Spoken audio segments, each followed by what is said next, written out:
And the problem with those nits is that, yeah, we don't lose a lot of money to them, but we don't win a lot of money from them. I'm going to these tables where there are only 2 players, because none of the regulars is on the waiting list for these tables, so probably this table is going to be full of recreational players more often than those super nits. And this Vinici is again on Chilean tables. Can't even find him. Now, I'm going to bet here on table 2, because he doesn't see bet the flop, so he probably doesn't have an ace, or he has just monster his flop. So if he raises, I'm probably folding. But he shouldn't have ace, and this is a huge lead that he opens from under the gun and just chips folds ace then 5 rainbow. So that was nice. If you have any questions, feel free to ask. If you are commenting about the hands, remember we have 2-minute delay. So when you are commenting the hands, please say the table, number 1, 2 on the top, 3, 4 on the bottom, and what was my hand. Because I'm going to find the replayer and search for the hand. Here on table 1, the flop goes check, check. So no one has 5-3. So I'm actually going to value bet this turn. I have the cut shot, top pair, and the flush draw. And I want to protect my hand against all kinds of draw. And of course some of the time they have just overpair. Wow. I mean, just wow. He had the nuts on the turn and he doesn't raise when there's a flush draw on the board. I don't know what to think about that, but I'm going to make a note.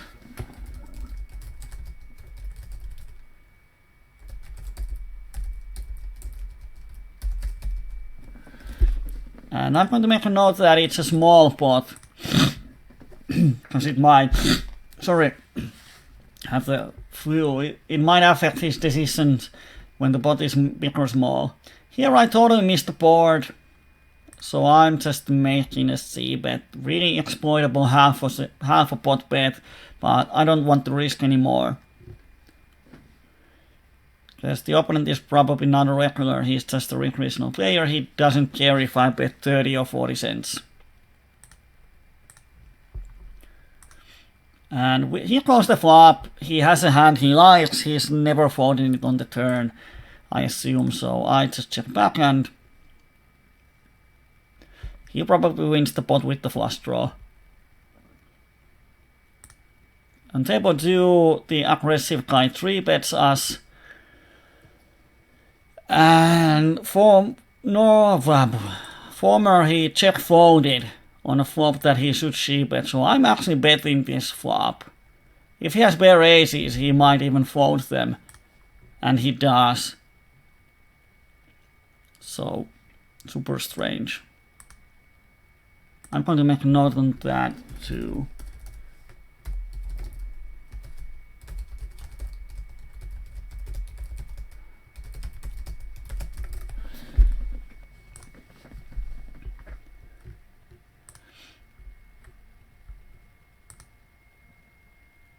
And I'm actually going to, on a lot of tables that has only 2 recreational players.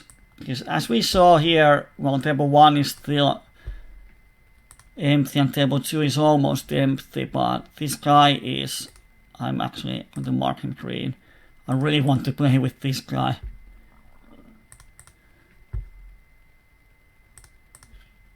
And let's just wait until we can find all the fishes from this session so we can go to their tables.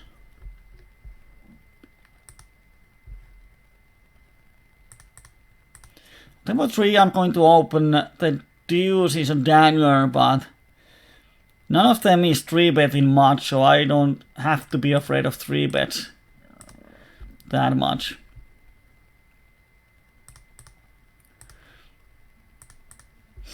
And the hand plays really good in multi-way pots because it has nut flush and nut straight possibilities.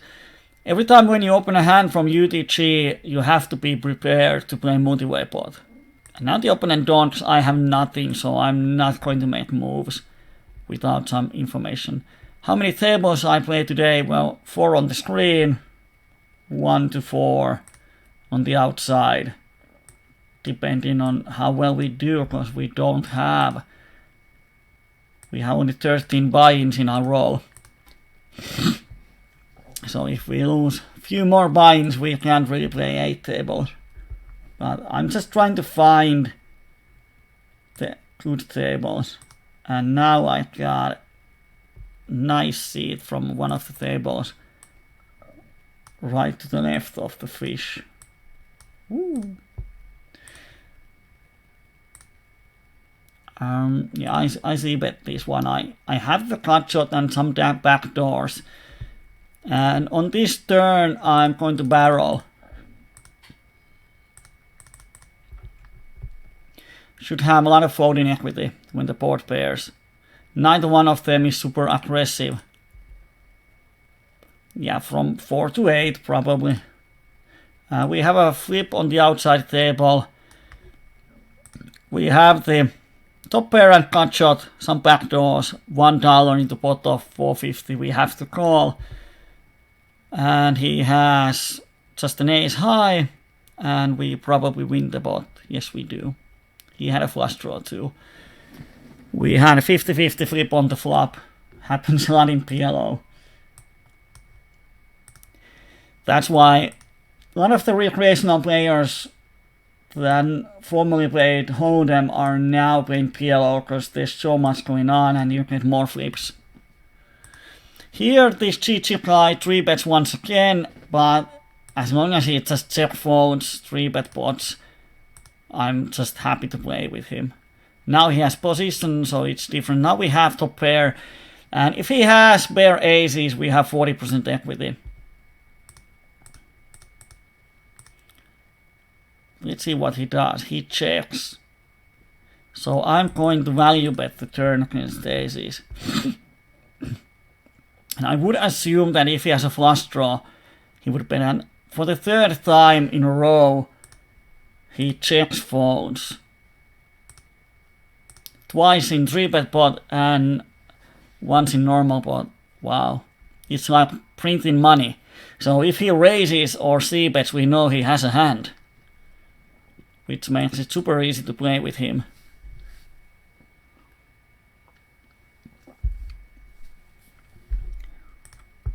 Now we have 7 tables. Oh, but this one is, oh, it's bad. And there's some, actually, I don't know if it's Torspo 41 that was on the one of the tables. One of the nicknames was from Poker Romania, so I didn't go to that table. Here this guy posts the small, or posts the blind out of position. He checks raises. It looks like aces, but if he is a gambling man, it might be anything. But against any range, we shouldn't shove. Our only option is to call, and then we flop the quads, which is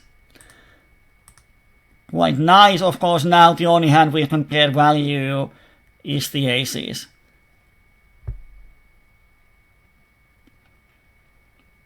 And I hope he bets. Oh, $2. Yes. There's no reason of raising. If he has aces, he's going to shove the turn.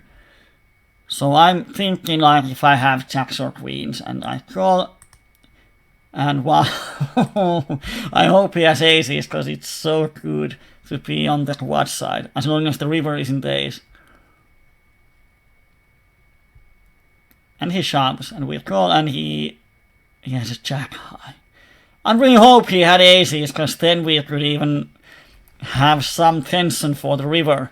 But here's the reason why just calling the flop is the only possible way to play the hand. If we raise on the flop, he's going to fold his jack high. Now he shot 48 BBs with the jack high drawing dead into us.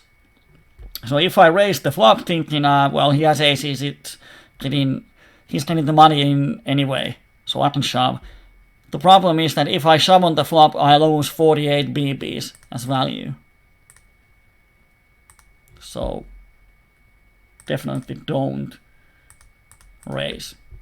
Here I sort of missed the board, might be drawing dead, so just give up and give him the few BBs.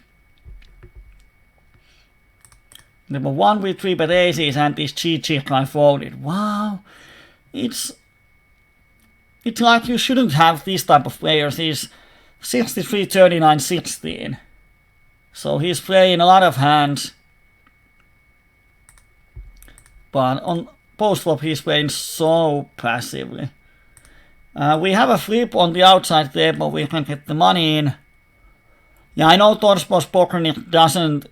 Oh, he had 5 BB. Now he probably has set of jacks. No, he has an open-ender. And we don't win the pot. Sucks. Yeah, I know Torspos... not sure if it's Torspo. It's not Torspo, it's just... I'm not going to say the nick, of course.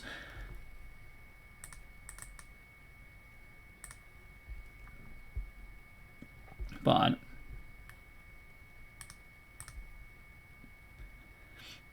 It's definitely for someone for Poker Eye Mania, because I have transferred money to him or...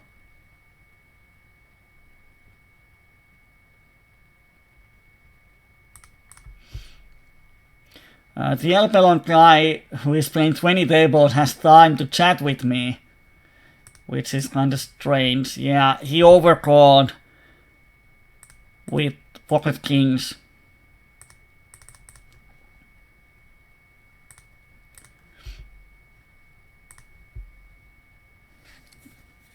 He c-bet the flop. I called, and turn and river goes check check, and now he is saying to me that still making quality plays and so on. So I don't know. He's playing PLO10 every day with 20 tables, and now he is trying to get under my skin. It's nice. Here I'm going to 3-bet. 2 pairs, 3-bet pot, SPR1, definitely get it in. I should have dunked the flop, but he made it easier for me, which is nice.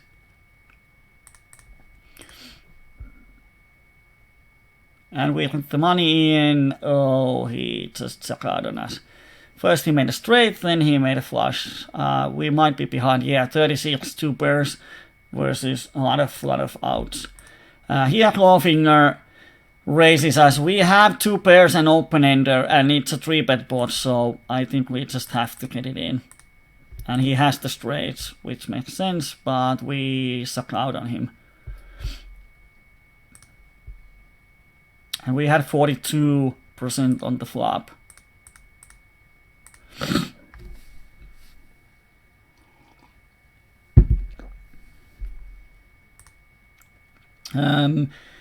It's nice on table 1 when you c-bet with pretty much air and you turn the nuts.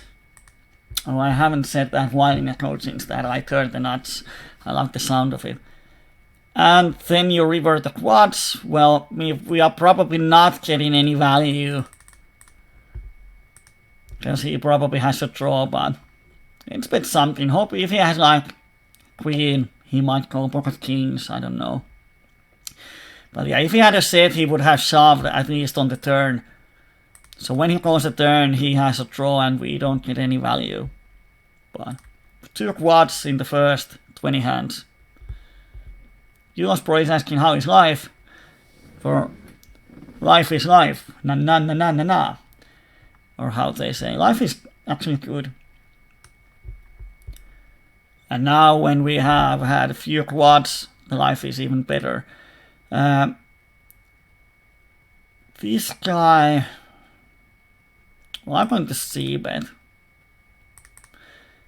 I have the cut shot and some backdoors, but if I check, he's going to bet, and turn would be pretty nasty to play.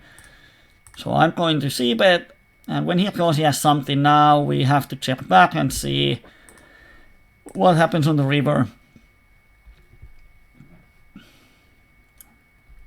Well, that's one of those spots that our hand improves a lot. And he probably doesn't have a full house here. Of course, he might value bet ace jack, but he checks behind.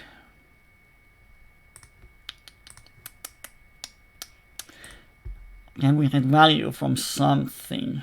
Not sure. He has a lot of straights in his range. I'm going to check back.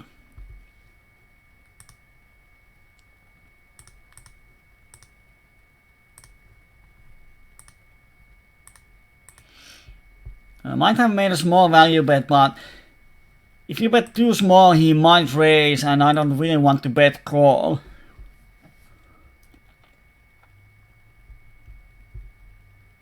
And pretty much that ace-king is one of the hands that he can call, even a small value bet.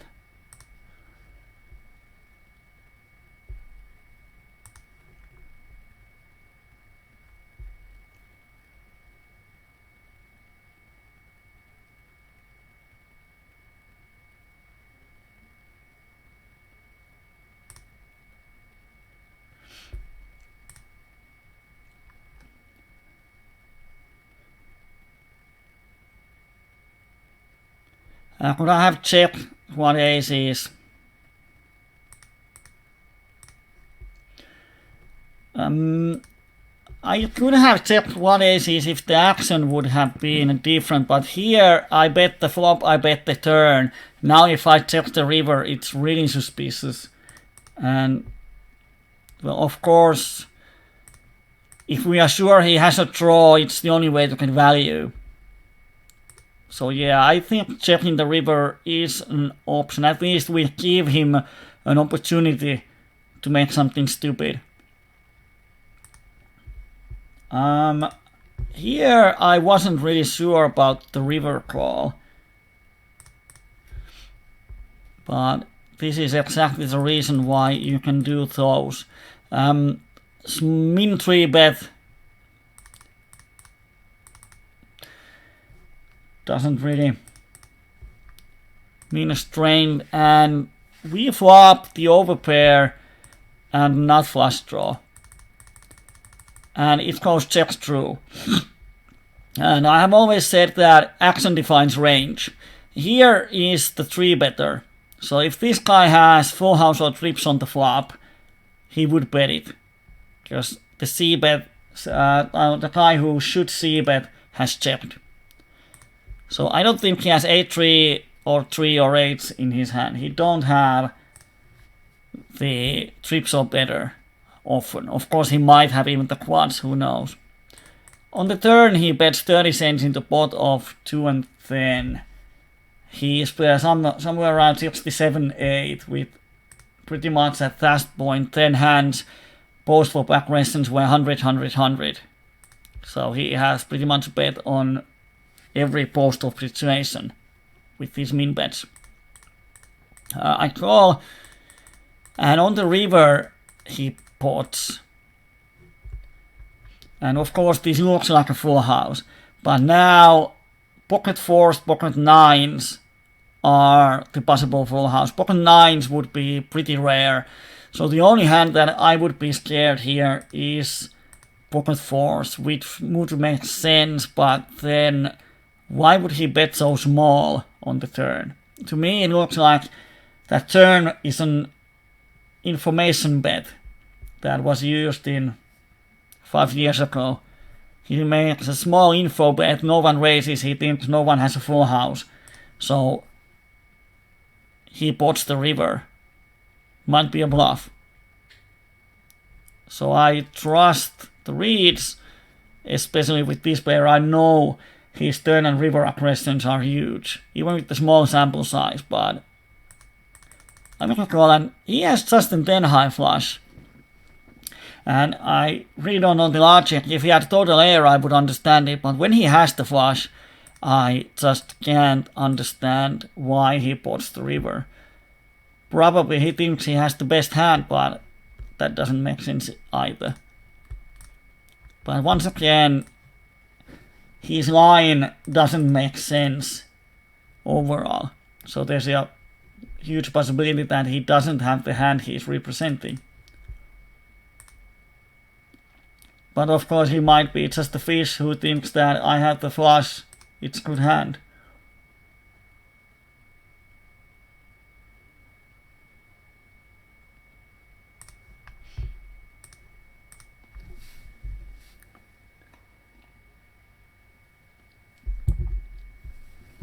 So now we are waiting.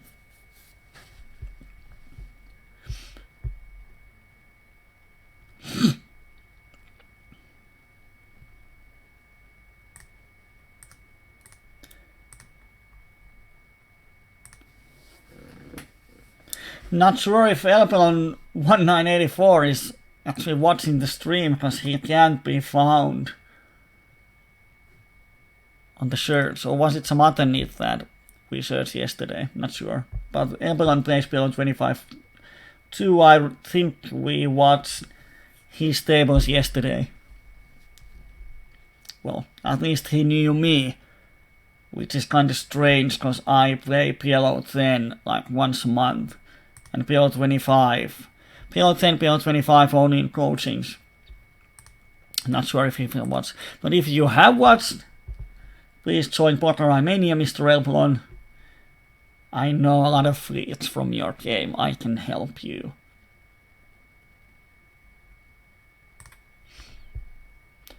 AC is on table 1.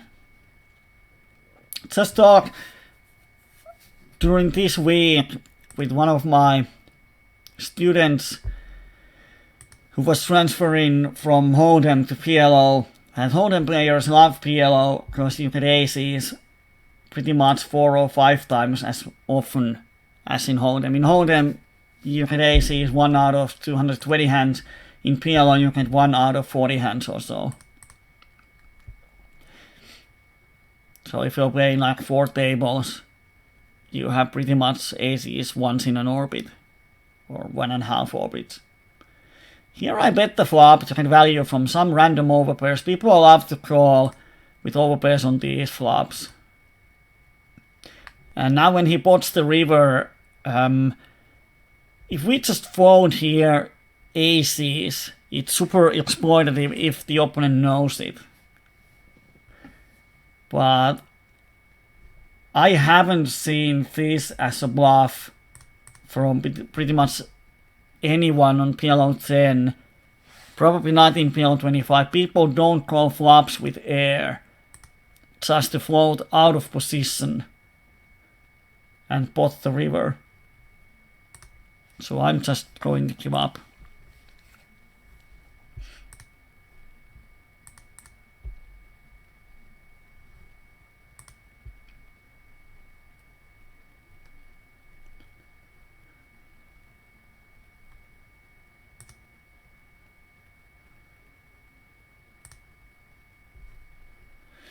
We have a 3-bet. It's pretty close because we have pocket jacks which hurts our hand, but we have some straight possibilities. But we are out of position, and the third one, if this was 100 BB stack, then I think we can call. Here with 100 BB stacks. I'm going to fold.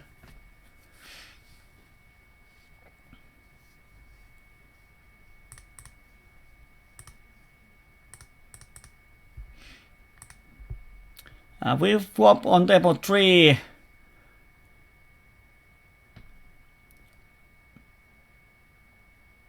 We flop the nut fluster and cut shot.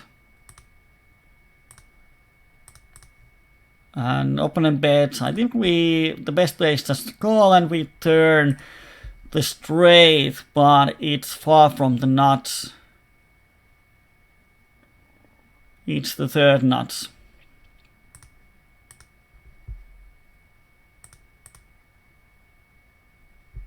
Elpelon is bitching on the other table because someone sucked out on him. And now he's complaining that stupid animal, so stupid. Easy money, and that's something that you shouldn't ever do. I mean, yeah, now he's just, the chat is singing. Wow.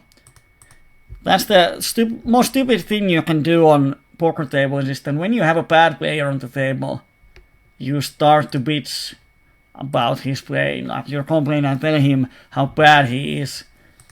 That's stupid. It's like, if you have a company of your own and someone comes and says that I'm going to buy something from you with the double of the price, I just want to give you money, and you tell him that you fucking piece of shit, go home from my shop, that would be pretty bad business. Same in poker tables, those bad players who make bad decisions, they are the one who give you the money. You don't win money from regulars who are playing correctly, so to speak. You get the money from those who play bad. And now, when you have one of those in your table, you should do everything you can to keep him on the table. He's the best customer you can have. So don't drive him away.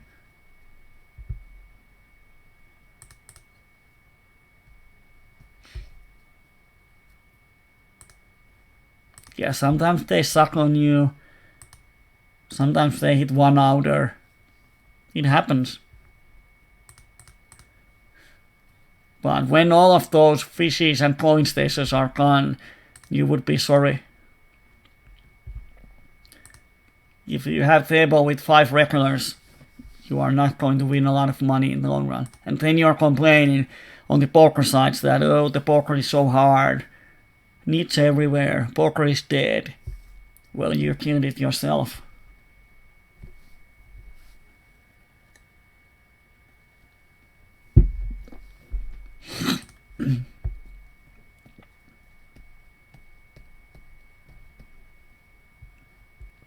So please be nice on the tables. On table 2, it's suited to the queen, but still a pretty strong hand. Of course, this is not the hand you want to play multi-way pots. Because queen high flush isn't actually a good hand in multi-way pots. It's going to be a lot of problems. You don't know if you should value bet it or bluff catch it, or what do you do. Now we see that Binary Child 3 bets ace queen queen, then ace queen queen, rundowns, aces. I'm somewhat tempted to 4-bet him, but there's a cold caller, so 4-bet is probably out of question, so we just call.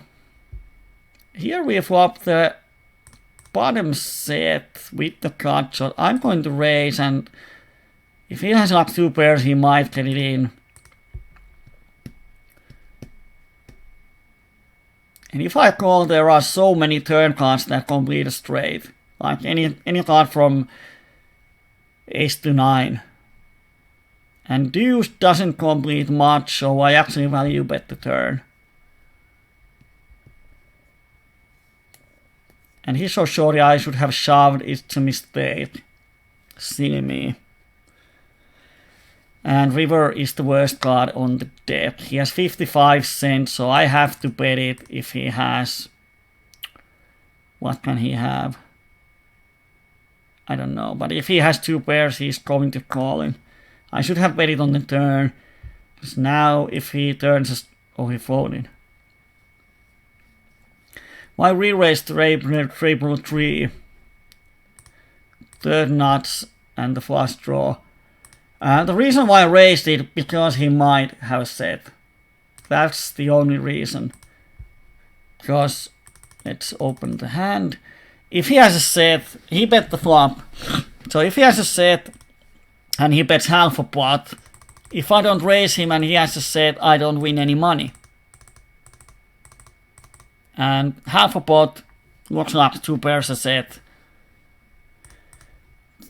Because if he has a set, he has around 24%, 1 out of 4 equity. And with half a pot, if I call, if he has 25% equity, or 24 actually here, then he doesn't make a mistake.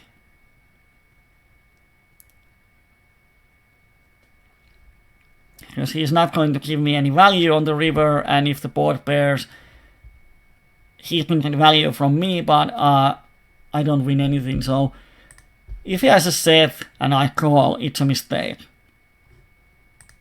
Of course, if I want to add some straights to my calling range and play meta game, then I can do it. But as a vacuum, or in a vacuum, just calling here is a bad option, because if he has the flush draw and something, he's going to call and I get value from the flush draws by raising. And I don't have to raise much. 3 times is just enough.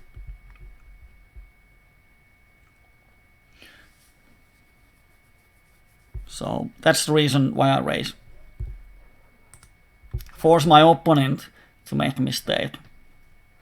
But he probably didn't have set here.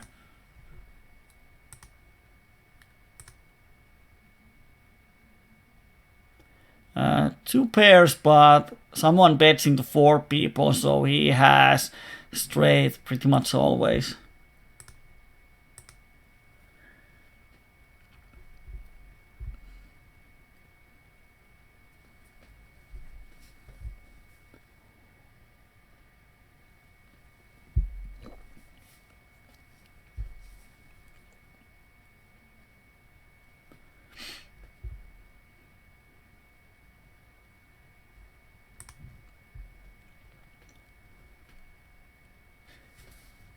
And now we wait. All the tables are pretty bad, so let's see if we have.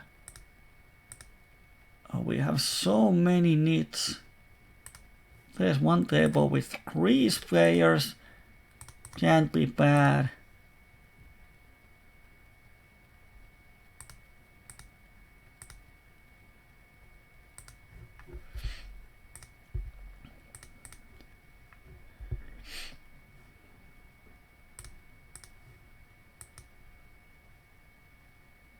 $0.05. Oh, I'm just going to fold. The problem isn't the pre-flop odds on table 4, but just the fact that if I hit anything, it's not going to be pretty nutty. Well, this would be sort of decent flop, but still my flush draw might be dominated. Or I might be against overpair.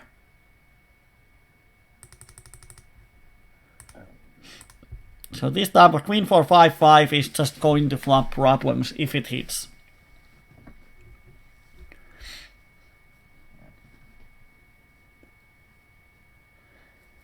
On table 1 we flopped the nut gut shot.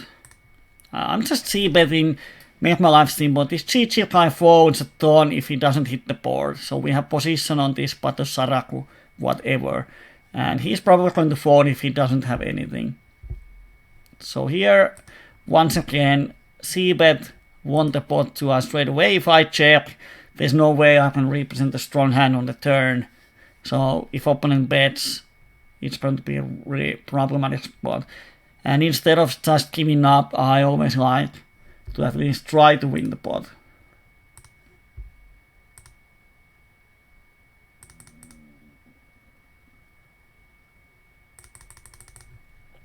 On the outside table, the LPLO10 is just pitching for everyone. I mean, Jesus Christ, look at this table. This one is VPIP 96, this guy is VPIP 44 and 63, 43. This is like a dream table. This is pretty much the best table you can have in PLO. And now he's so angry that he's just trying to drive everyone away. Because some of the morons took the pot from him. Here on table 3 I'm going to stab. Because no one bet the flop and it's an ace high. So no one probably has an ace.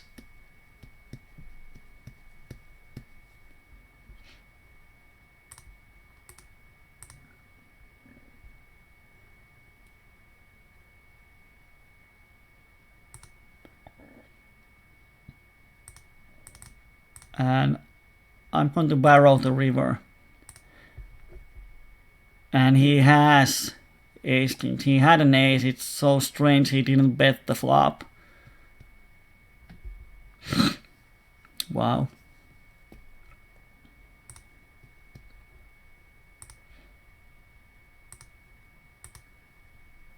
I actually thought that he has a lot of weak hands, like queen king, queen 10 type of hands. Of course I block some of them, but when he doesn't bet the flop, I really think he shouldn't have ace that often. But of course sometimes he has. It doesn't mean that he doesn't ever have them.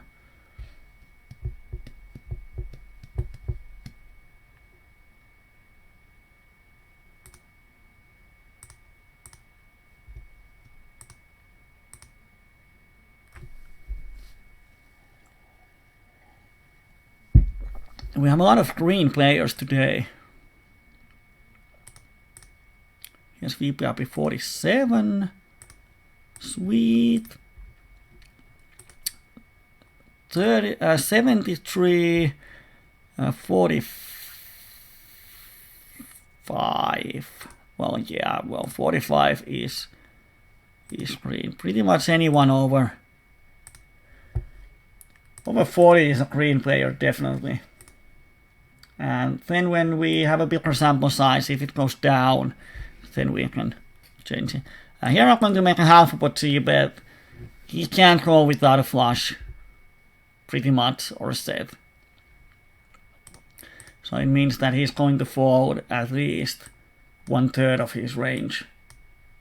Probably half of the time at least. And if he folds half of the time, we make instant money. So it's always important when you are, like here, c-betting half a pot, you don't have to be successful all of the time. For half a pot c-bet, it's enough if you're successful 1 out of 3 times. So if he folds half of his range, which is 50%, we make nice profit.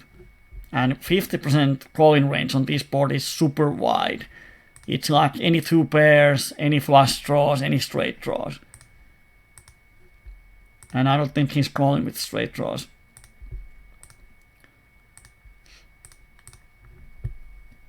On table 1 we flop the nuts, and we want to check raise. It's a scary board. Of course if they check it sucks. So now if someone has a big draw, we can often get the money in. Let's see what happens. Now something like 8 of diamonds would be the worst card in the deck. So probably now it comes. I hope he shoves.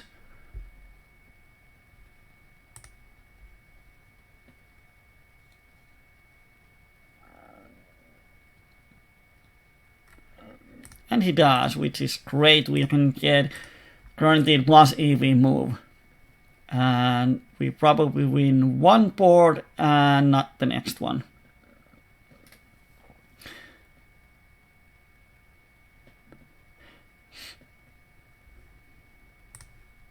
So what was actually the results? The money, it's not playing pot limit high-low Omaha. Money is going everywhere. What happens? Yeah, they have 7-8, so they tie one of the pots and we win one of the pots. So it's a nice result.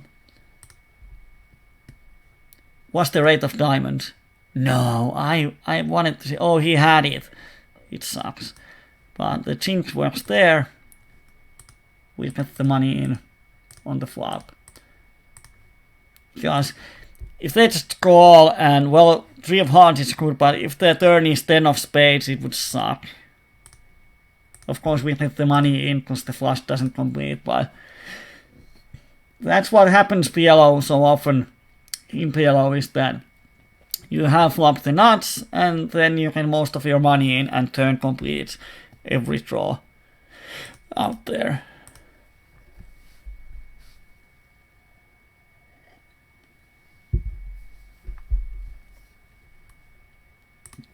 I don't know what Torspa is angry about or if he's angry.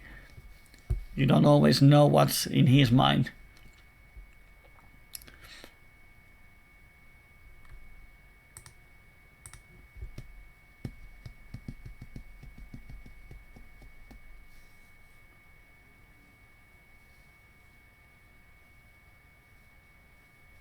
Kuba is asking, oh my god, what have he's done? Well, I don't know what you have done, but I hope it's nothing serious.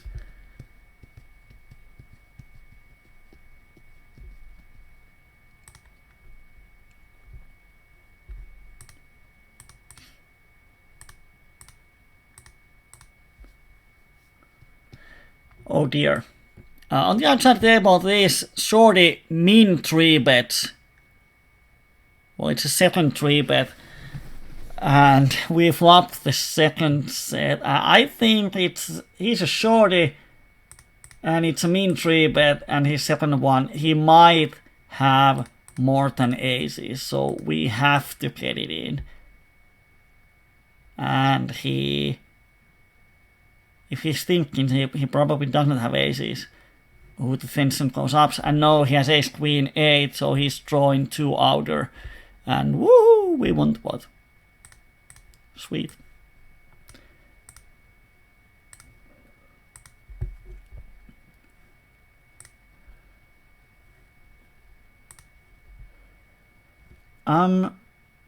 Wow. The outside table, I open from UTG and I see bet the flop with blockers. He calls and the turn pairs the board, which kind of sucks. He checks river, I check, he checks, and he had just a cut shot. So it was a pot that I was sure I'm going to lose, but actually won, which is nice.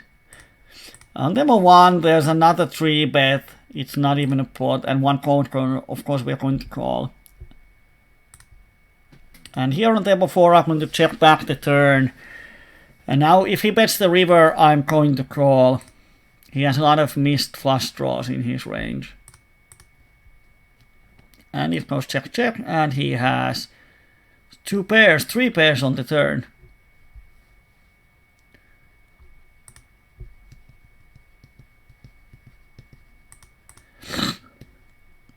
So I still don't know what Kuba has done.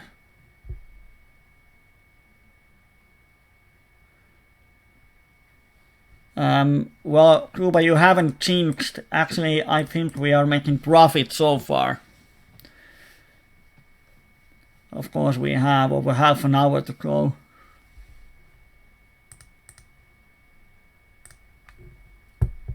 This yellow color means that he is an aggressive player. So. But we have a lot of green on these tables, which is always so nice.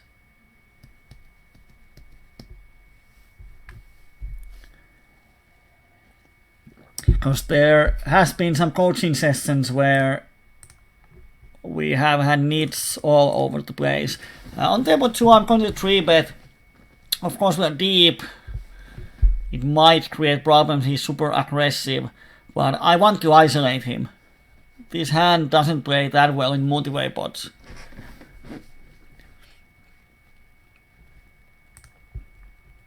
And it's still a great hand. If someone 4-bets, it's so easy to play. And he has folded 100% on C-bet, so we make a half a pot C-bet once again and see what he does.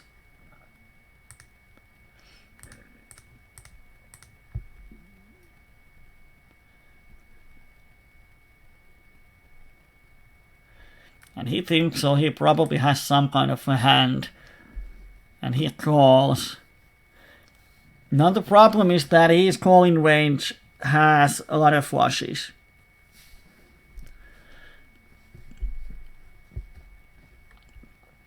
We could represent aces on the turn, but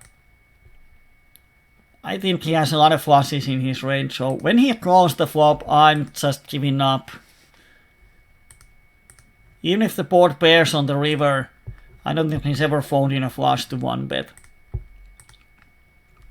And if he doesn't have flush, then he has a set or two pairs.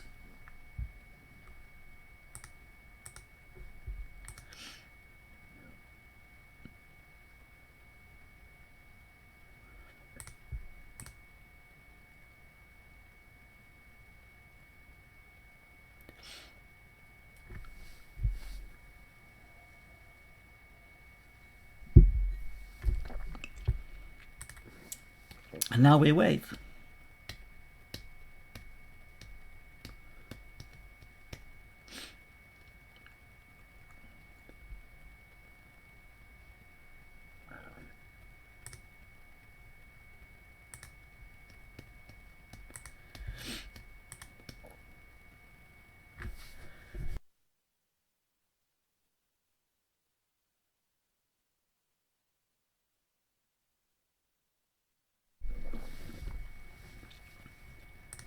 We have a Hold'em player's hand on table 2. They think that, well, it's an ace queen with double suited, it's a great hand. Well, it's not. This is not a great hand. So I'm just going to fold. It's a great hand if you can open it from cutoff or button, but it's not a great hand to call someone's raise.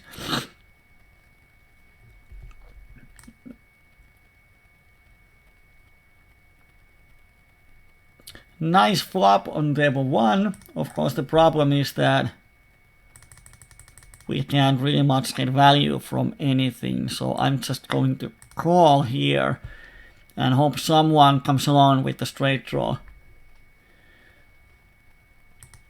Because if he has trips or better, if we raise, the money goes in. So it doesn't really matter if a jack or ace comes on the turn.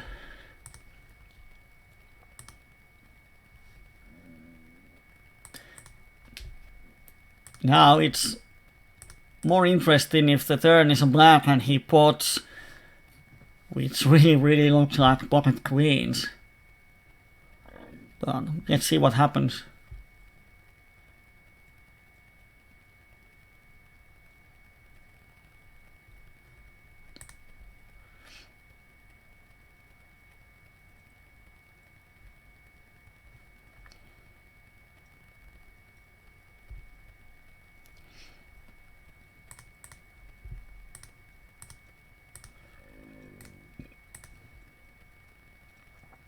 I'm going to call.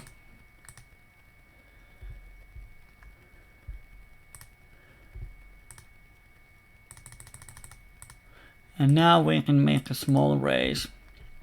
And if he has like 8-10, 8 jack, we get some value, or ace 8.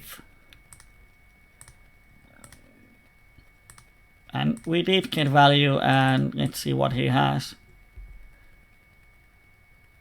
He had an, yeah, he had a trips. So we might lost some value. He probably would have called our flop or flop shove, not sure.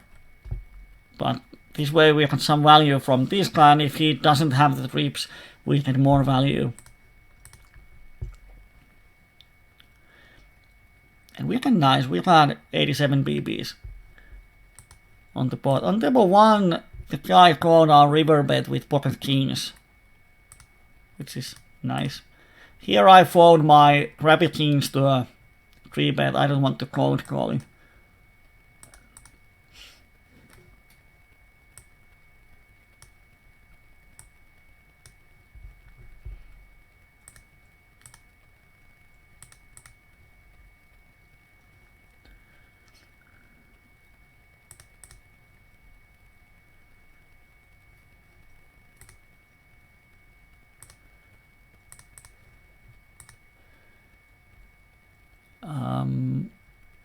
I'm going to bet the turn on table 2. Because when there's 3 of a kind on the board, if I have a pocket pair and he has a some kind of straw, he's drawing dead. And as I have just an ace high, I don't want to give him a free river card. And he might fold some small pocket pairs too.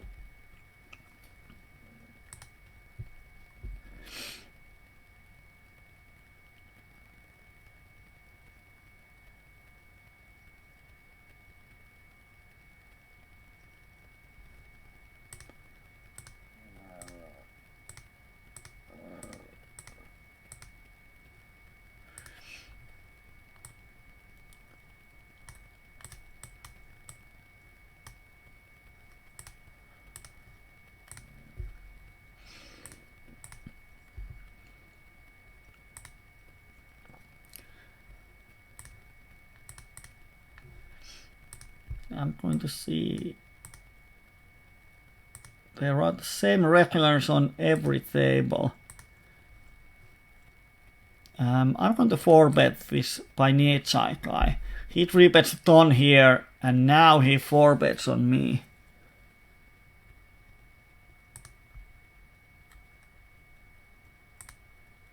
Probably aces, we don't have equity. Oh, we do. We need 30% or so.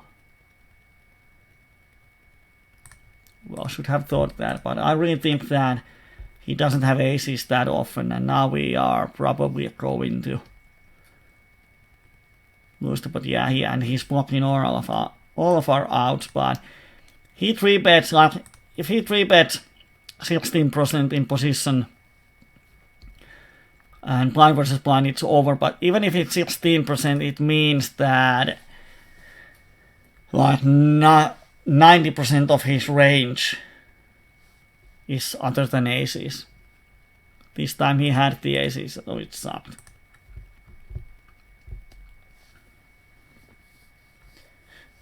But, well, now he's blocking all of our outs, so we don't have even the 30%. We had 21 pre-flop. But if he has any random aces, we definitely have enough equity.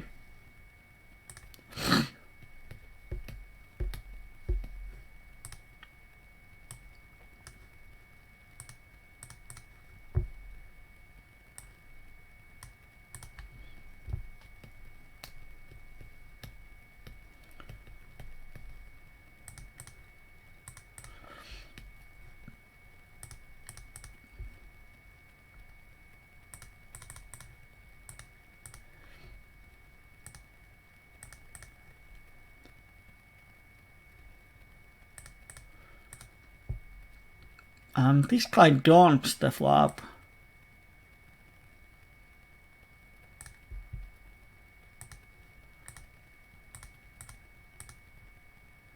We have cut up some backdoors.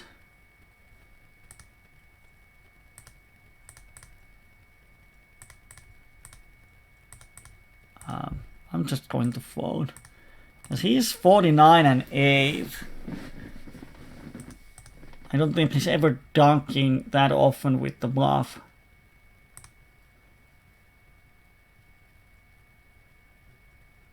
And now we lost 2 big pots on the outside tables.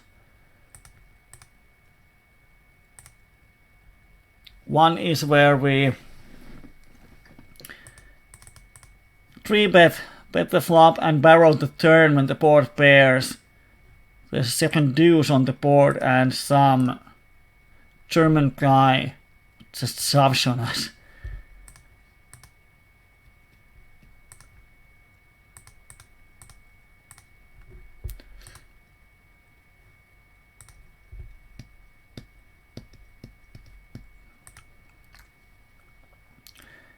Here we have actually a flip. We would have to pay 779 into a really big pot. And this guy probably has aces. So I think it's pretty close, but we have to stack off here. And we won at least the side pot. Because this guy has a lot of just flush draws, and we had 24% on the flop, which is actually enough to stack off, even as we know he has pocket pairs. And now he's just complaining again, nice call. Well, he had just a flush draw, so we were ahead of him.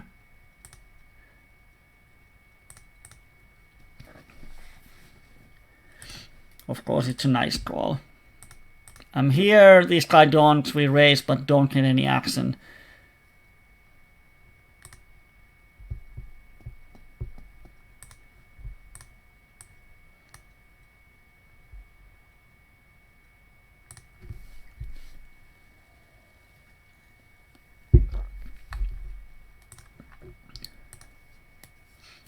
And like the hand on table 1 where he had aces with the jack 8 and just crushing our hand. When you do those 4-bet moves, it's important that you understand that sometimes you're going to be crossed like there, but you have to play against his range, and he 3-bets a lot in there, so he definitely has more than aces, and if he doesn't have aces, he has to call the 4-bet, and then on many flops we can create a lot of folding equity.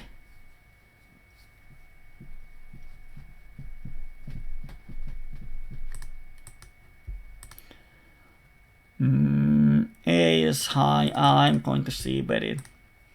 I should c-bet a little higher, but as there's one regular on the hand, but by net size is playing like zillion tables, so I don't really think he's going to pay attention to my bet sizes. And sub 7 draws the flop, has a lot of aces. We have the clutch on, and if he has a draw, we have the best hand, so we check here. And then the river sucks, but he gives us free checks, so we check, and he has the ace queen. He had actually 2 pairs on the flop.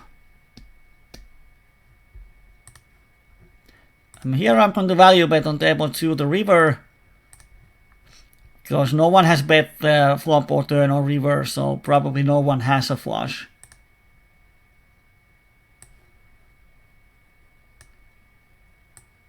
Let's open up another table here.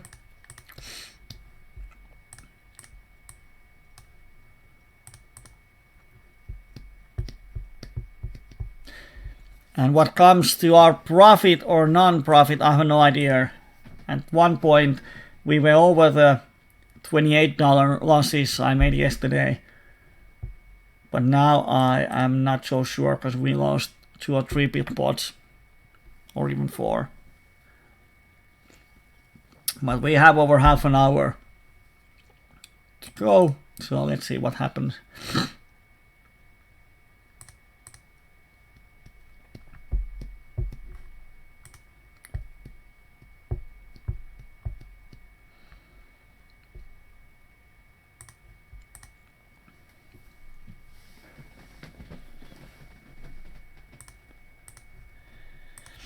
And then we wait.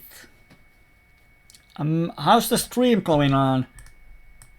Is the quality decent? Is it good? Is it awesome?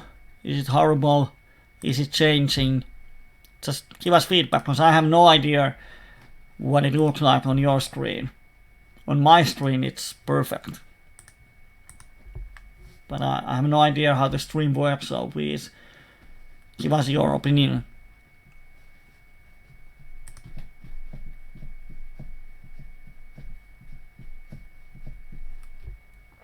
Seems that the Elblon guy got angry enough to sit out on the tables. He's gone from every table.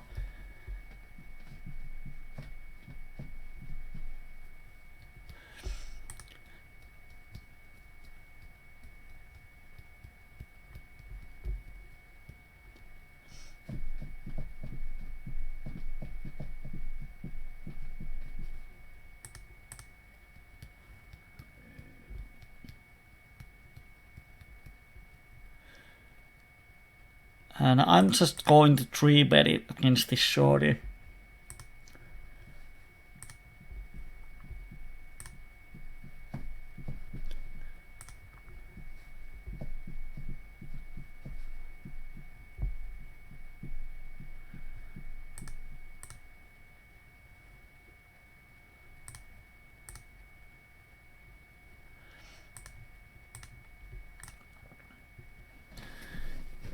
And the flop is horrible. Now we make super exploitable. Well, it's not exploitable, but I'm going to make a really small step. Just make them fold if they have air. And we might pick up a backdoor flush draw on the turn. But we don't, and the turn is pretty bad, so I just give up.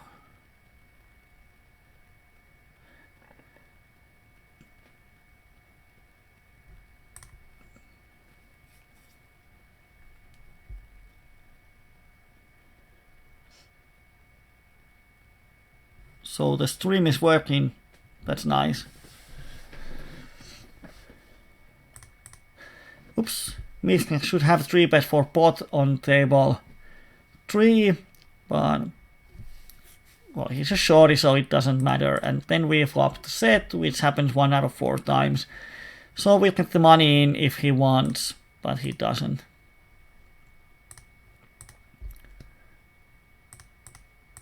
Patosaraku has c-bet only 27%, which is strange. So when he checks, I'm going to bet. And I'm going to barrel the turn. If he has overpair, he should fold it, and he does.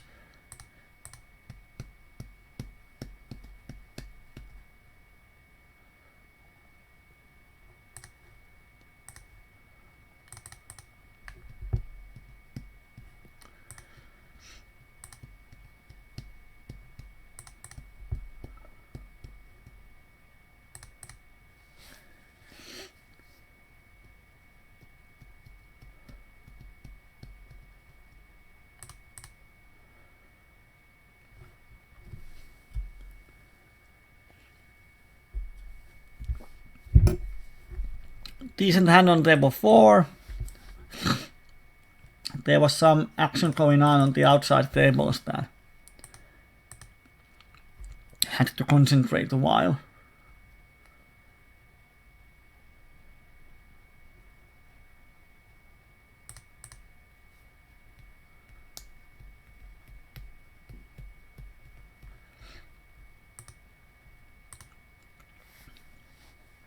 Basically, we are just bluffing on the outside tables.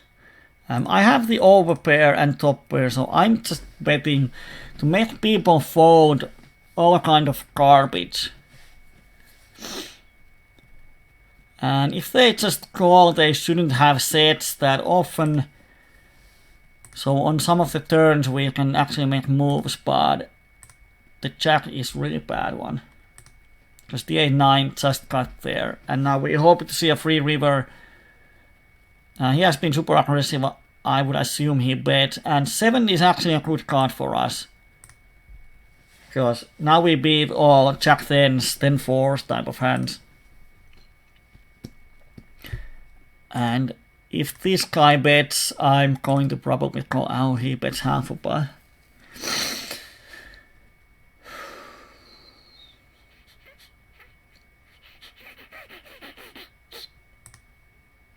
Could he bluff the river?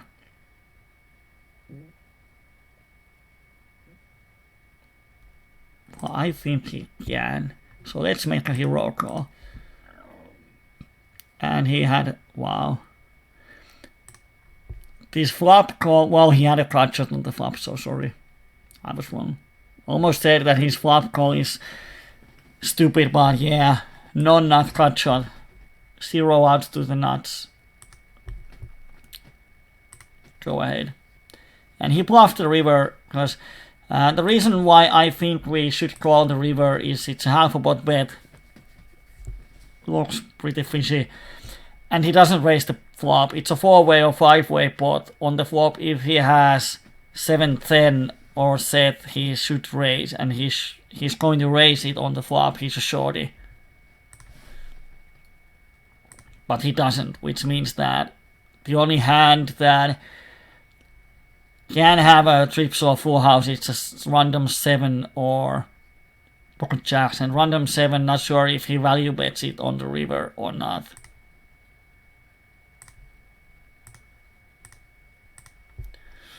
On table 4 we get pretty cheap draw into our flush draw. But don't hit it. We still have the overpair. And now when this button calls, I'm going to fold. And he had the straight this time. And we have the top pair here, but our hand doesn't improve a lot. All of our 2-pair outs are not going to be really good ones. And if the 5 comes, there's higher straight possibility. Backdoor flush is 9 high. There's not much good turn cards. So if I call the flop, I have to fold on so many turn cards. So I'm just folding on the flop. On the outside table, we 3-bet, we flop, bottom pair, and cut shot over pair against aggressive guy. Of course, we're stacking off. And he has set of tens. Wow. See, this time he had a hand, but he's going to shove any piece of the board. So once again, we ran directly to the really top of his range.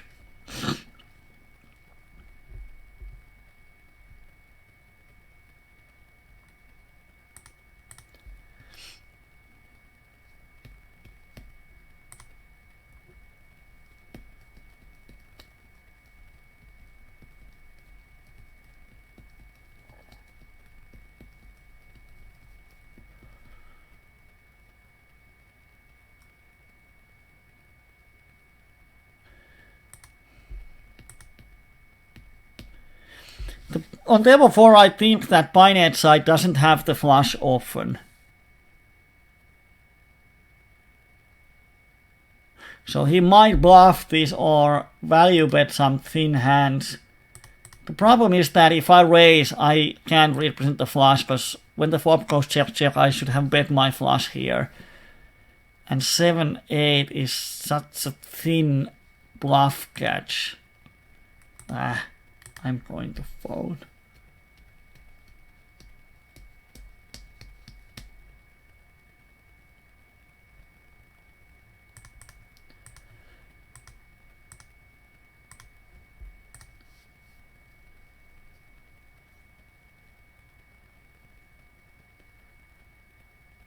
Wow. We won 200 PB pot with the pair of fives. This is the situation.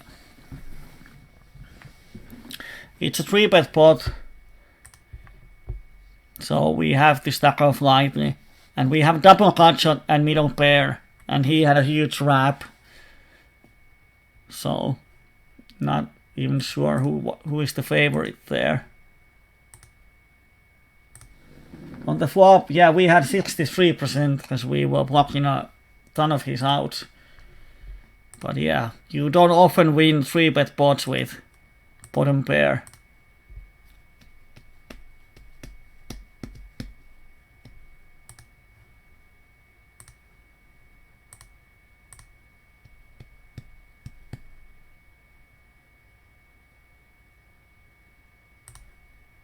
Just giving up on table 1.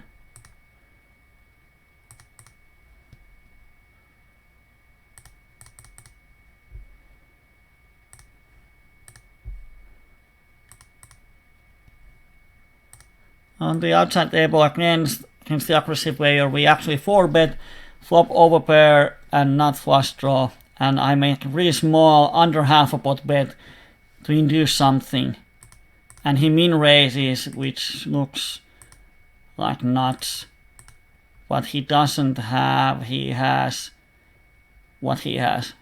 He has some kind of double cut shot with the flush draw, but he had only 26%. So that was nice.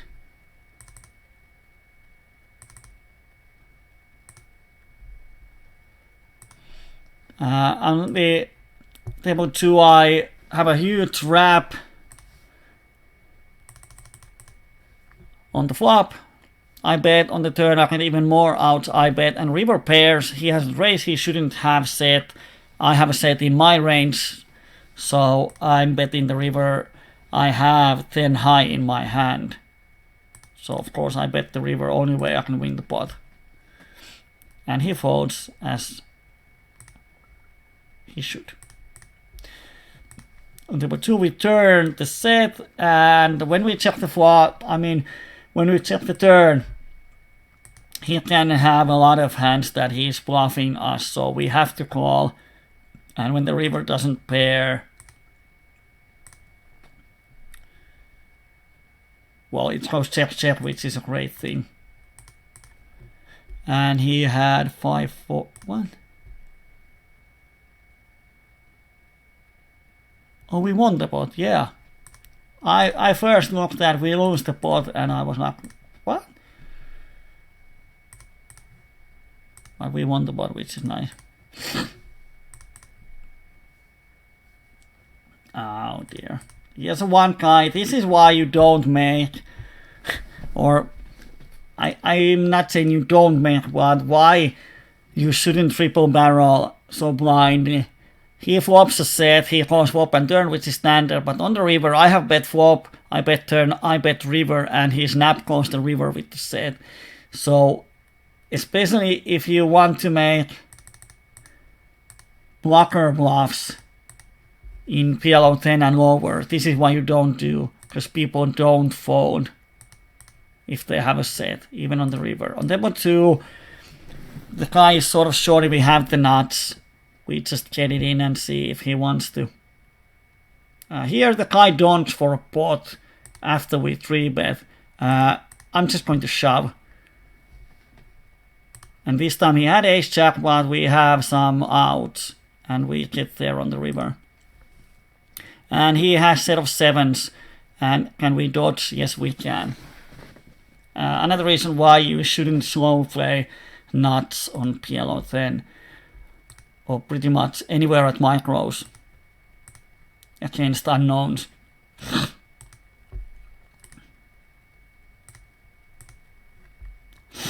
And here he had the nuts. I kinda like his donk, as it doesn't look, it looks more of a draw. He's not aggressive.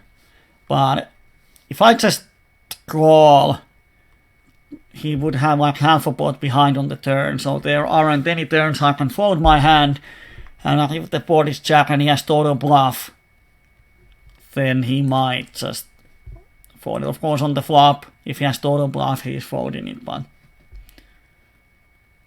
he has some set of queen, set of 10s, king queen, king 10 type of hands. He thinks I have aces, so he probably shoves 2 pair to create folding equity.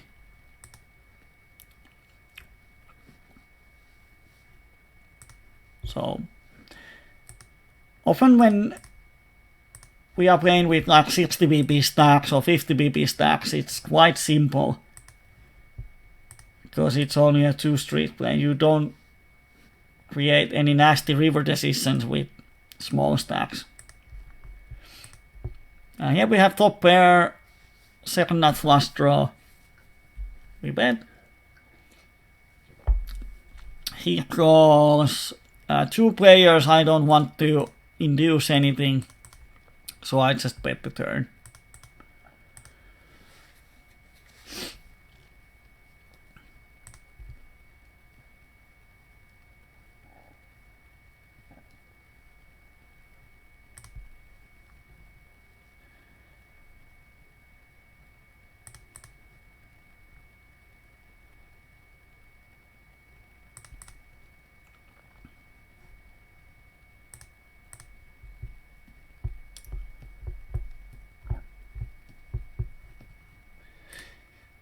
Another green player.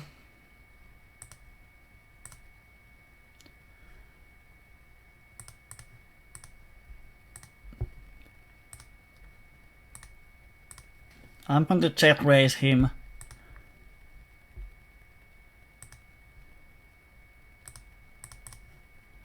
If he bets.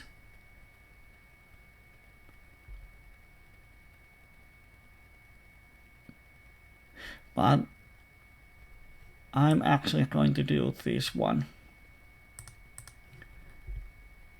Because when he's thinking that long, I have the suspicion that he might be watching the stream.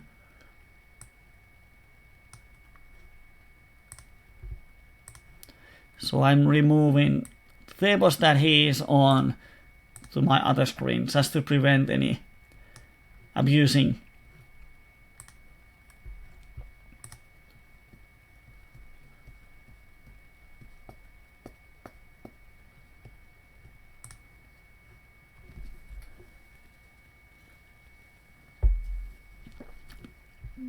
But he is probably not watching the stream, because he had a flopped flush and he checks flop, checks turn, checks river, I mean, Jesus. Not even on the river he wants to value bet and get me paid. If I have a straight on the river, I'm calling probably. I mean, Jesus Christ. He 3-bets pre-flop, flops the flush, and gets 0 cents for value. Well, here it's almost like a min 3-bet, so I'm calling. If it was any bigger, I would just fold. Because crappy kings is so hard to play.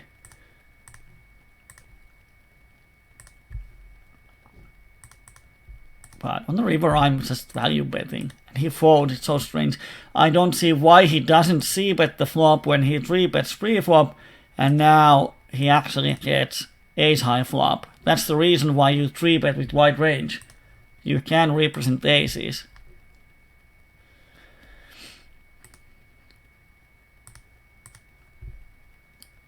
Here we have a great start in hand, but even aces are a draw in hand in PLO. This flop pretty much kills our hand. If someone raises, we have to fold. And turn doesn't change the board, so we bet and he folds. So it ended up well.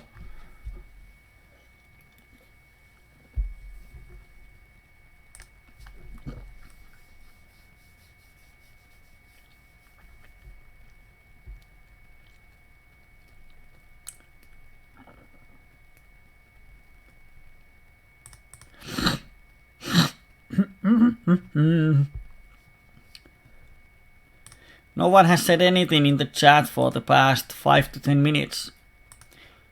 Are you guys awake?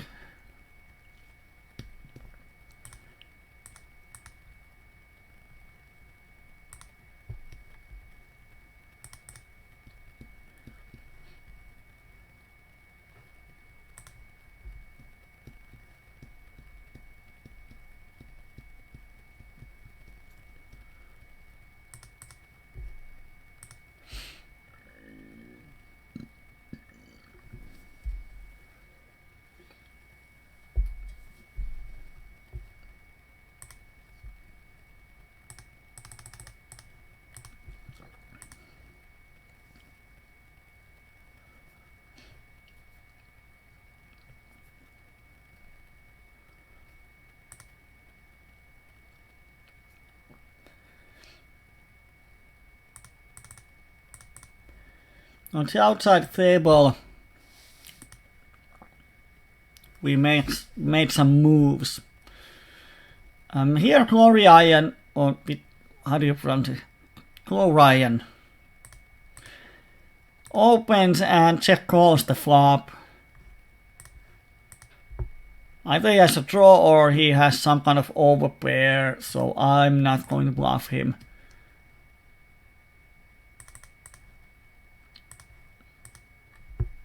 I'm just betting the flop to steal the pot.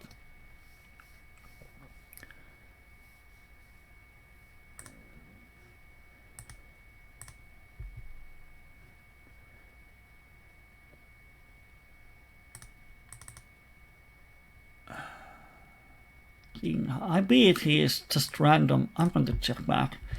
Oh, he had aces. Yeah. Dodged a bullet. Or didn't run into a bullet. And he doesn't even see bet aces on. I'm going to make a note.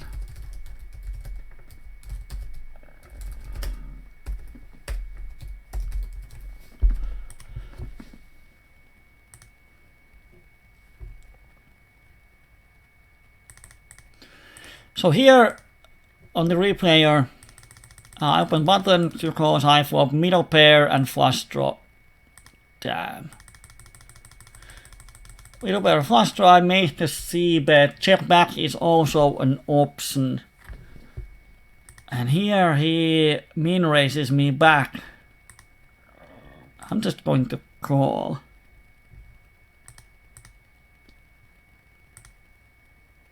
Because I don't want to stack off on this flop.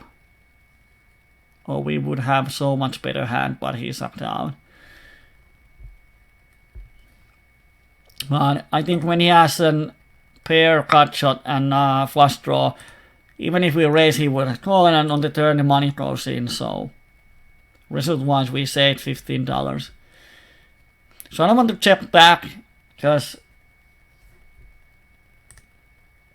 well, this guy, with this, I'm 150 BPs deep. I can definitely barrel, and I think he's going to play his hand honestly. Like if he has set, he's going to raise me, and I can fold.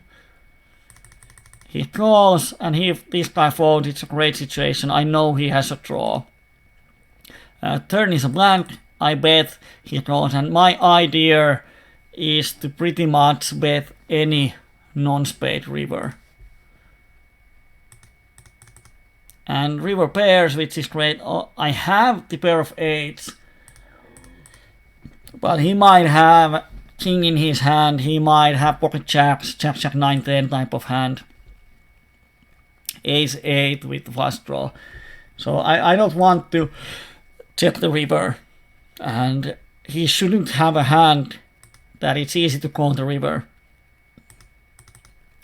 So my bet size, I don't have to bet too big. Just a little over half a pot, and he folds. So that's one move. Yeah, the green label is call happy. I should change it.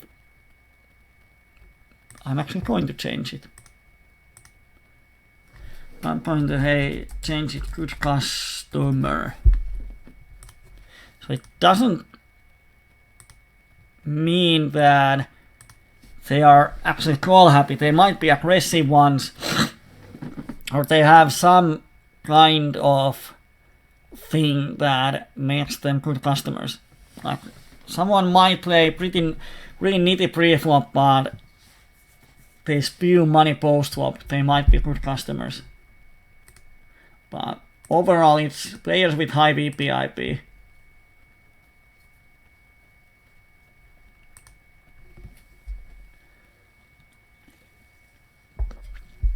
We have a nice stack on table 2, 350 BBs.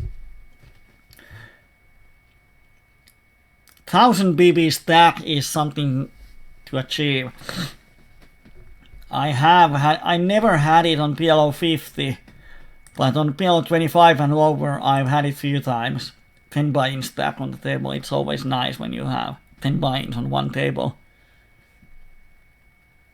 Do you know that some good things has happened?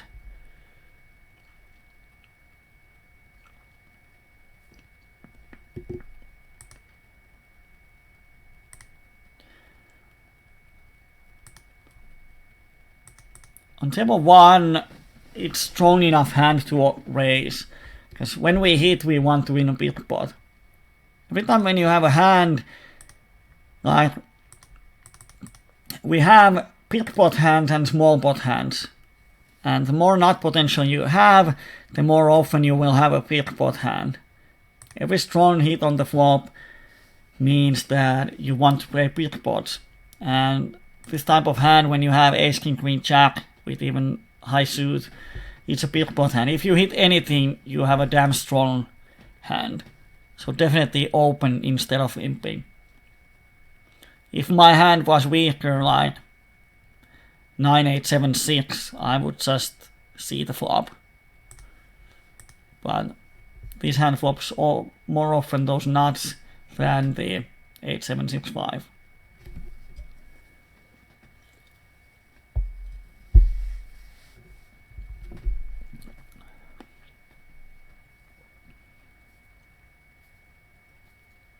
On table 4, there was a nut flush versus second nut flush.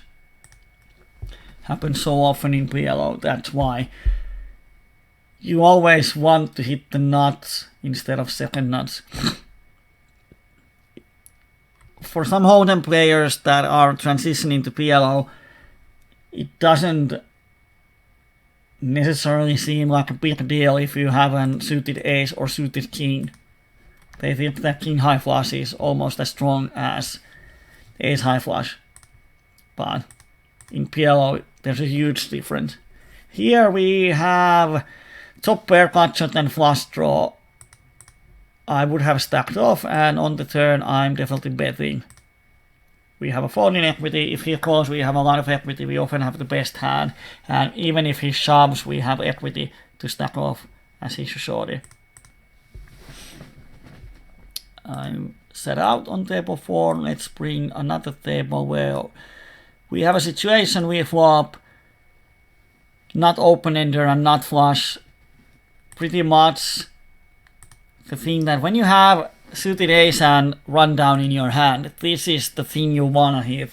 You want to hit the straight draw and the not flush draw. And here we have a not straight draw and not flush draw. We have, like, how many outs we have? Like 15 or so.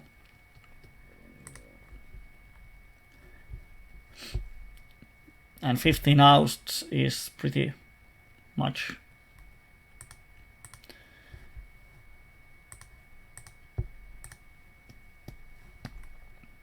But we didn't get any action. It's a sad, sad thing.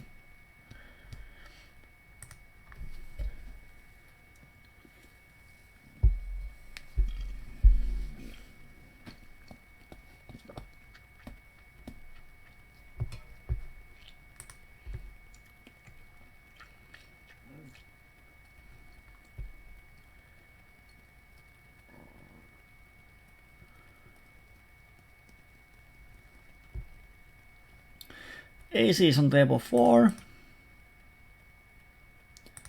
I'm just going to 3-bet. We have position. Opponent is only 3 hand, but 67 and 0.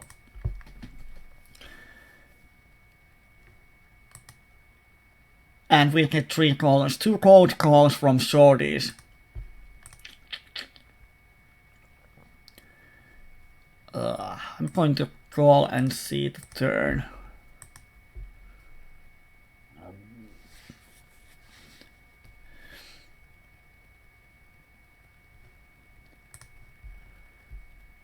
And if he folds, I'm going to shove against this guy. Yeah, he has trips and full houses, but he has a lot of draws too. He's a shorty. And he calls. Oh dear. They are both shorties. So I'm actually going to shove. I think I'm ahead of this guy pretty much always. And this guy has some draws in his range. So it's not an insta shove. Oh, he had a 7-10 this time. Yeah, he had the hand. But he can have 10 deuce, he can have any 10. I think our shove is good versus his range.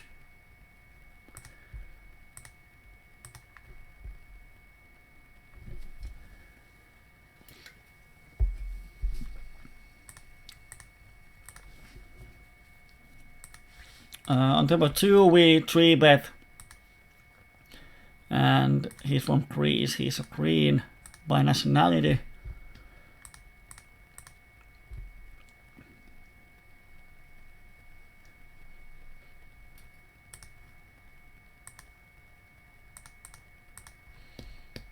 Like here, Chloe Ryan is 1914, pretty nitty, but he's marked 3 green because he overcalls with high pocket pairs.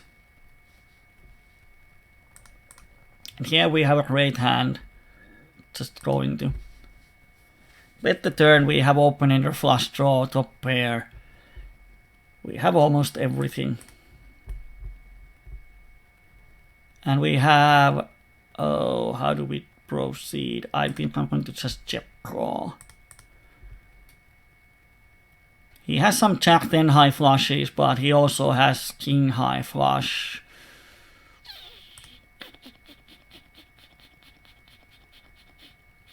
Here, guy slow played flopped set with the short stack.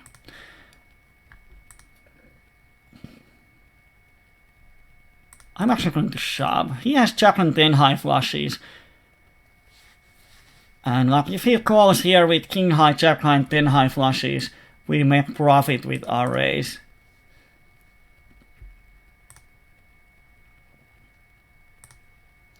So this Rafa top flopped a set and slow played it. We bet the flop, we have open-ender on the turn.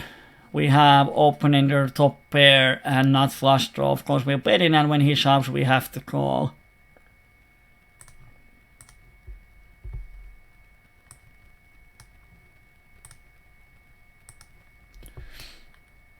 Here I'm just calling him. We have two pairs. And he has turned two pairs. He had nothing on the flop. Open-ender.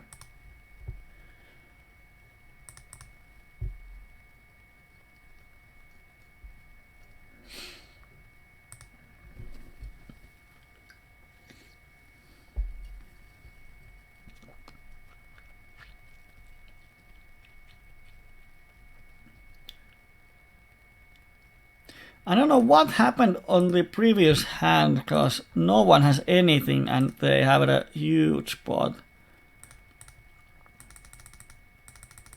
This guy 3 bets. Oh, he's all in, and then they just check. Okay. On table 4, I'm 3 betting this Subi 7.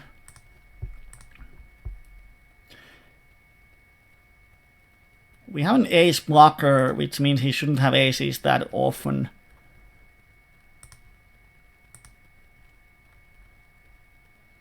And he calls, and we flop top pair and not flush draw, so of course we're stacking off.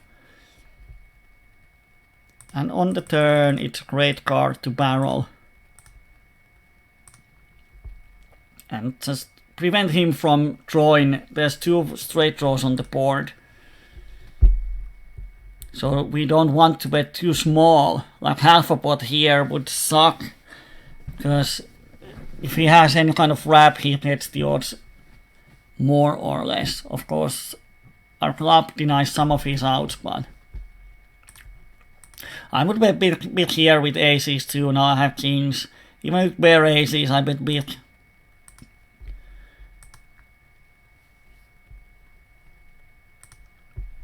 So if he has a flush draw, I don't think he's folding that often. Like if he has a flush draw and a straight draw.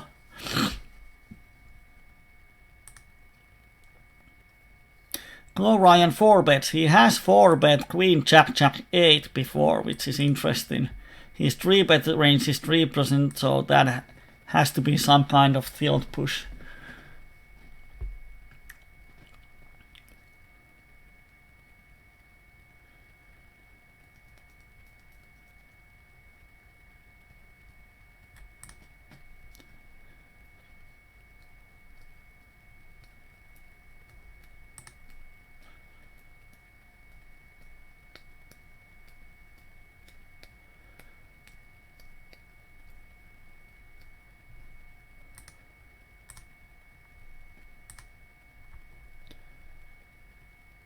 I'm going to call with kings, because we are often generating a 4-way pot. So I have to pay 40 cents often into a pot of 180. So when I hit my set, I need to get value of around $1 to justify it. Because he's never limp folding. And I think that by needs I should call quite often. But without the limper, I would just fold.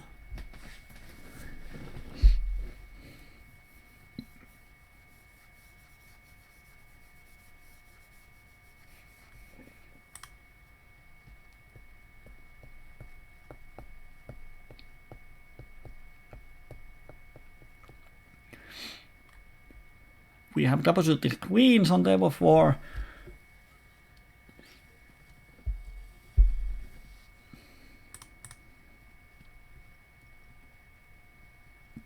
Let's see what happens.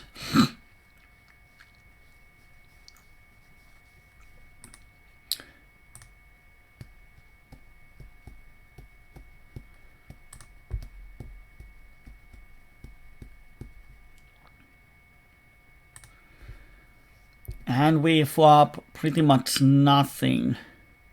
Binitsai hasn't ever raised. and he folds 80% c-bet, so I'm c-betting here. If he raises, I'm just happy to fold. Like, over 400 hands never check raised a c-bet in normal pot. So we can be damn sure that when he raises, he has pretty strong hand. And when he folds 82% to c-bets, of course it's so strange that over 400 hands, but the c-bet stats are only from 11 hands. But still 9 out of 11 means that he doesn't call lightly on c-bets. Number 3, we come along with double suited hand. We flop top pair and 2 backdoor draws. And shorty mean bets. I'm just going to call and see if we pick up something on the turn. We do. Here on table 4, they get all in. I suppose by need side has aces.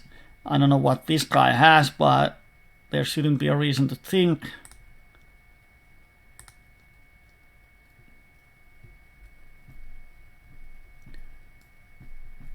And he had aces, and he had aces too. Wow, he's low played premium monsters. He bet small, wow.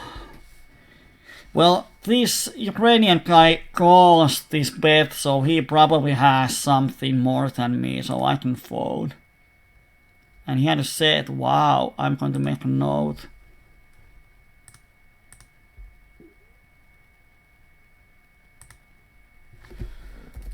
Mean bets. Flop. Multi-way flop with set.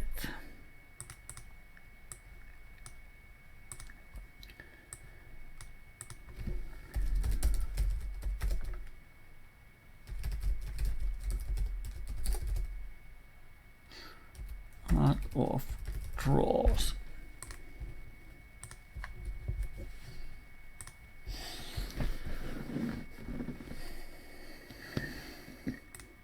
And everyone who mean bets a set is a green player.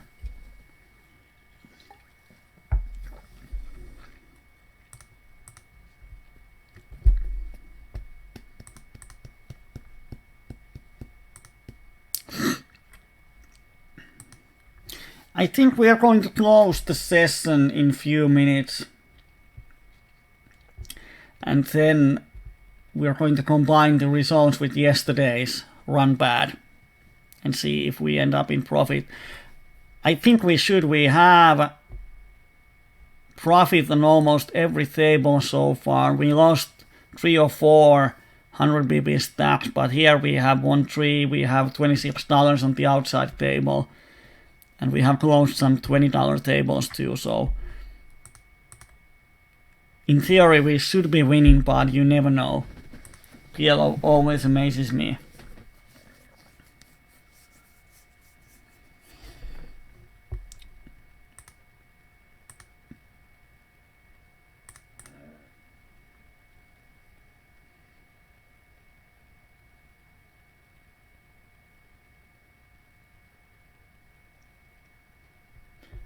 Well, we flop the top pair against fish and I don't know what.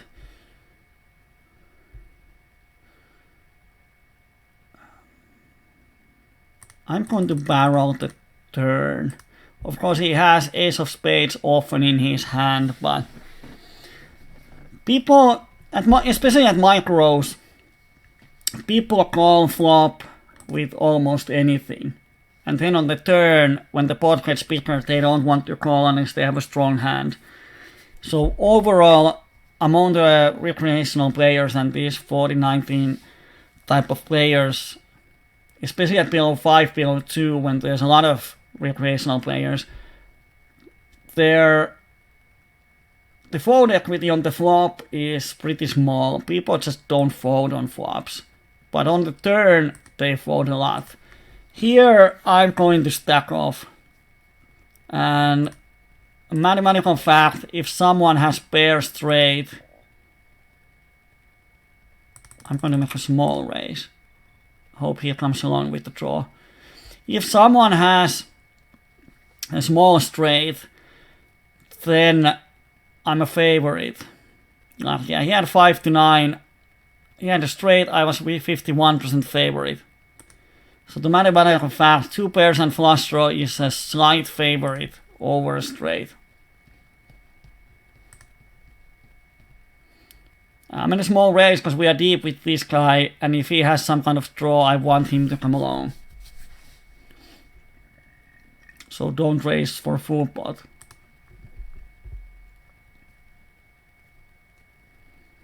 Wow, this table 1 would be so good to play.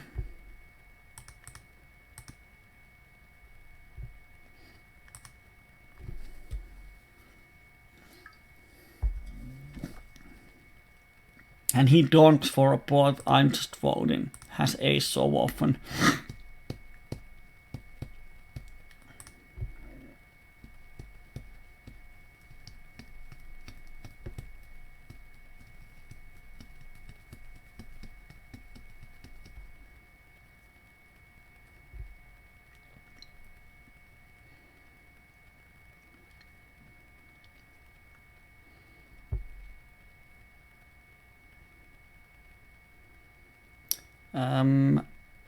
Marginal hand from UTG, but there are 2 call happy players and 1 aggressive, so it's coordinated enough in my mind to open here.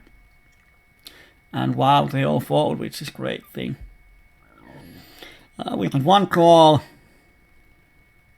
so standard. He donks, then we fold his shorty.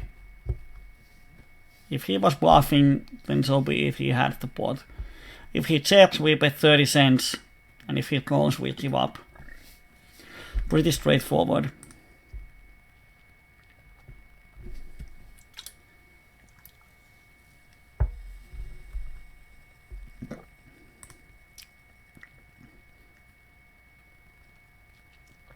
I'm going to wait for the big blind to pass on this, or the table 1 is closing too. So I'm going to sit out on the next big blinds. We had aces on table 1.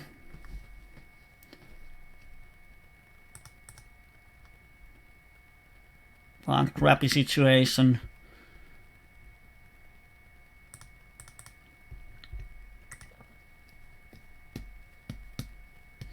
And he raises me, I have nothing, so I'm just giving up.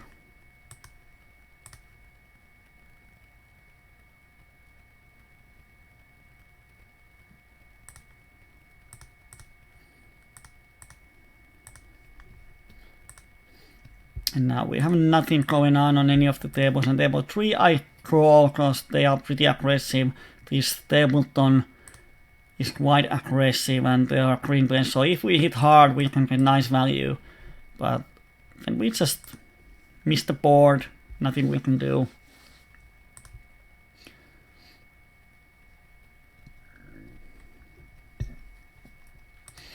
Let's see if we can get 400 BB stacked on table 2 after this hand.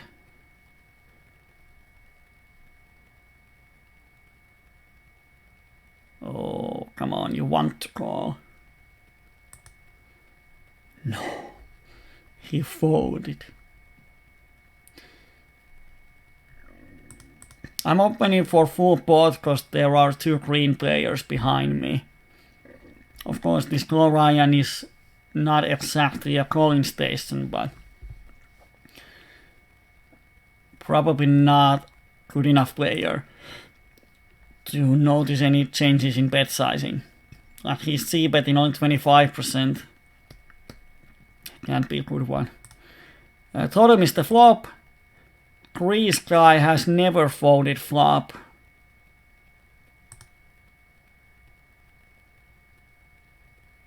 Once.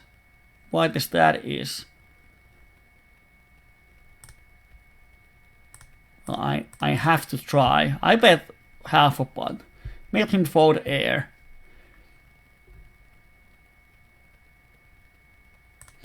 On table 4, we flopped the nuts, and it's a rainbow board, and we actually have some backdoors. So I'm just calling, and now he puts, he's never folding.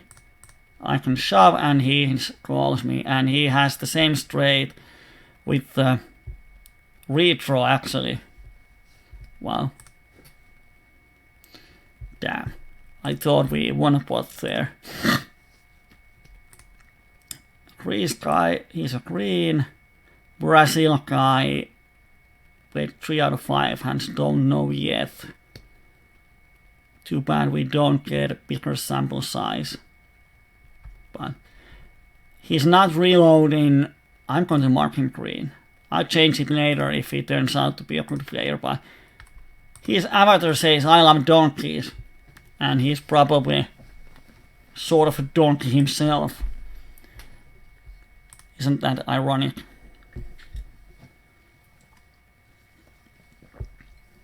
So now I'm going to warm up my poker tracker. Oh, that's the graph for today.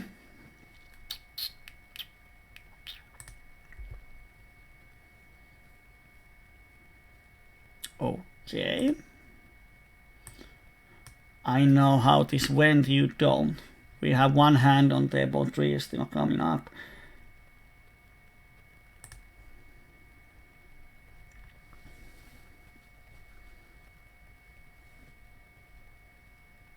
But we don't play it. So if you want to make a guess how did it went today, you can do it. I'm going to show you in a few seconds. I'm going to open up the graph.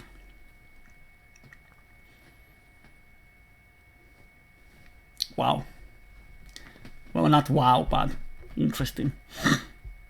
What has happened there?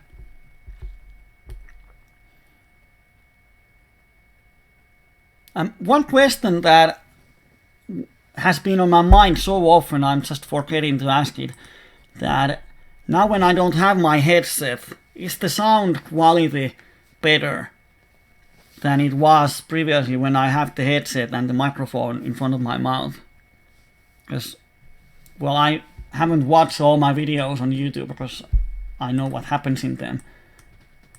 Spoils the plot. But if you have watched the earlier coaching when I have the headset and now I have this tabletop mic, is the sound quality better? That's something that is interesting. But the graph, here's today. I'm not sure what happens here, but we suddenly we won 2 flips probably. Because the EV is flatline and we won 2 buy-ins. So yeah. $46, 29 on EV, and then when we change here signs or since yesterday, it looks pretty. He has a whooping up, it's like a ski jumper. But this is the combined results from yesterday. Yesterday we played somewhere along here, I think. 185 hands, and this is today. But as we see, crappy start, break even, and then moving up. Definitely value at PLO10 and less than 1,000 hands. All in adjusted winnings 23 big blinds, which is super close. The rate is, we have played, I don't know which one is correct, but around $15. Which is 150 big blinds over 100,000 hands, so the correct rate is just below 20 BBs per 100 hands. So without the rate, we would win like 40 BBs per 100 hands, which would be insane. But the rate is high, shouldn't be a surprise. So we made a winning session. Okay, the Trusito says the head was worse. It's nice to hear that this new microphone works. So tomorrow we have our Finnish PLO, so much PLO going on. but remember that even if you don't understand Finnish, you are free to join. You can always watch me playing and you can listen to music if you don't understand Finnish, but it's free to watch. So if you don't have anything to do on Friday evenings like me, you can always play PLO. But now let's go to sleep or to Thursday night and see most of you on Friday, and those who don't come tomorrow, we see you on next Wednesday. And from now on, we are using the same streaming server. So shouldn't be any problems from now on. So thank you, bye bye, and have a safe night.